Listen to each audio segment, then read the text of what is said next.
Well, I have a very capable first assistant, Nathan, but even he admitted that on that day and another day when we had a lot of carriages and horses, that he was scared, and he'd never done anything quite on that scale before.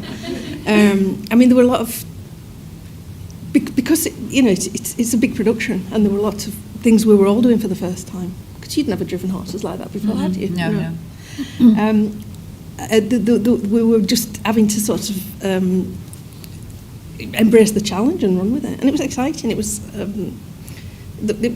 I always felt like Anne Lister was smiling down on us, though, because these things, however challenging they were, they always seemed to go very well at the end of the day. So was that the one where there was supposed to be a cow? There was a cow. Yeah, it ran off. Yeah, we did have a stunt cow, but it wasn't playing ball, and I think it was frightened. I think we had something like 10 horses on set that day. It's a lot of horses. So yeah, I don't know if it all went too fast, but there were 2 high flyers. Both have 4 horses pulling each of them, and they crossed in the street. And then there was another horse rearing up. That's 9. There was another one as well, and a cow. Yeah. And a cow, but the cow did a runner. The cow was camera shy. Yeah.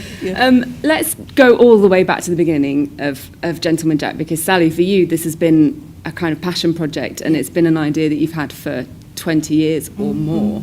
How did you first come across Anne Lister?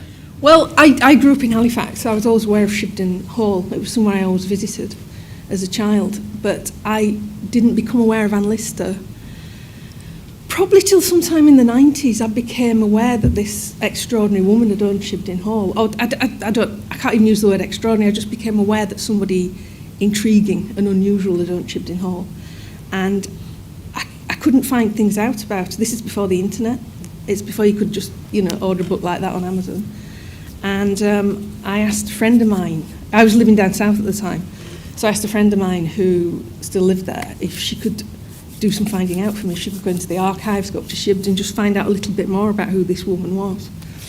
And this is my friend Tabitha, and it transpired that Tabitha's mum had been at Greenham Common with Jill Liddington, and Jill had written a book about Anne Lister. So Tabitha just said, I'll send you Jill's book.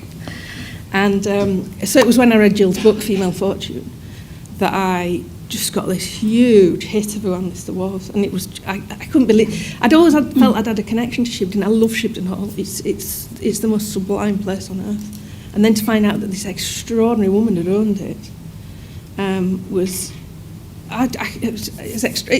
it was wonderful. And straight away I really felt that I wanted to dramatise this woman's life. That she's such an extraordinary woman. There's almost too much to say about her.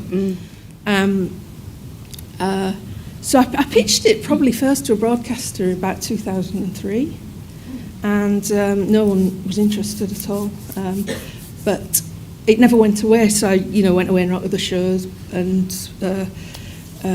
that sort of thing. But I was always working on the diaries. I was always going back to the diaries. I was always doing my own little bits of transcription, trying to develop it again.